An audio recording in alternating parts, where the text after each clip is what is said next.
I wanted to do a recap of the dyno part of the event from last weekend. Just kind of talk about it a little bit. So the truck has now been on a dyno twice, once last year at the same event. I'll go ahead and post a couple videos of that here.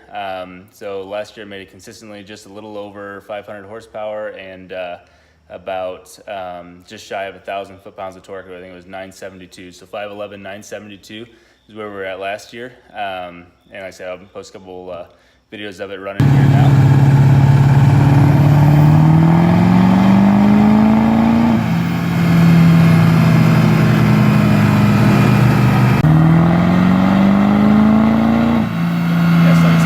With where it ran last year is about right where, kind of realistic where I thought it would have been at. And so I wanted to get it on again this year. You know, made a few changes from last year.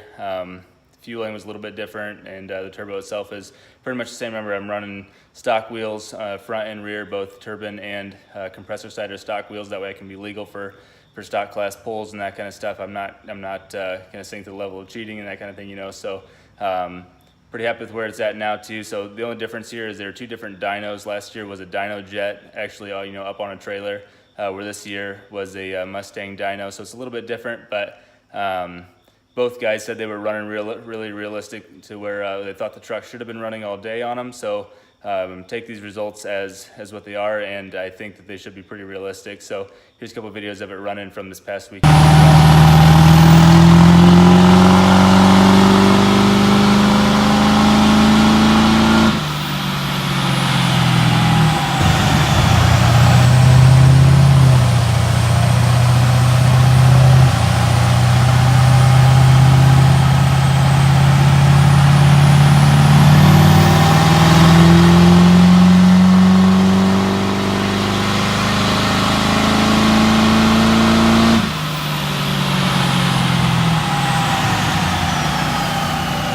Okay, so for the numbers for this year, I was really pleased with where it was at. I was hoping, I think I had said before, I was hoping for, you know, maybe 20, 30 extra horsepower, and I really just wanted to be over that 1,000 foot-pound, you know, get into the 4-digit torque numbers. And so the truck ended up running 564 horsepower and 1,162 foot-pounds of torque. So we gained about 55 horsepower and almost 200 foot-pounds, like 190 foot-pounds of torque over the year before, which is awesome. So I think, excuse me, I think at this point, I've pretty well maxed out everything that I've got, you know. I really enjoy being in the stock class. I think it's a ton of fun. I think it's a great power level to be at. The truck is, you know, it's a ton of fun to play with on the street, and it's reliable. You know, it's not 800 horsepower. It's not a built motor with gremlins. It's just a nice, clean, easy to drive, easy to enjoy truck. So I'm planning to stick at this level here for a little bit. We'll see. The goal, I'd really love to put a fleece cheetah in the valley. At some point, I'd absolutely love to have a twin truck. We'll see if it gets there or not, you know.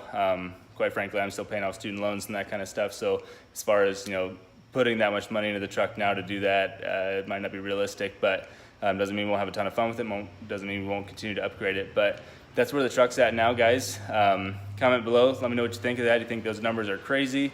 You think it's realistic? You know, where are you personally at? But yeah, if you have any questions about the truck, as far as what it is, what's done to it, anything like that, feel free to watch the videos. Feel free to ask. I'd love to talk about it, obviously, because I'm talking about it here. So yeah, let me know what you guys think. And feel free to give the video a like, and please subscribe. And we're going to continue to make videos over the winter, and hopefully continue to make the truck better and be as competitive as we can for next year.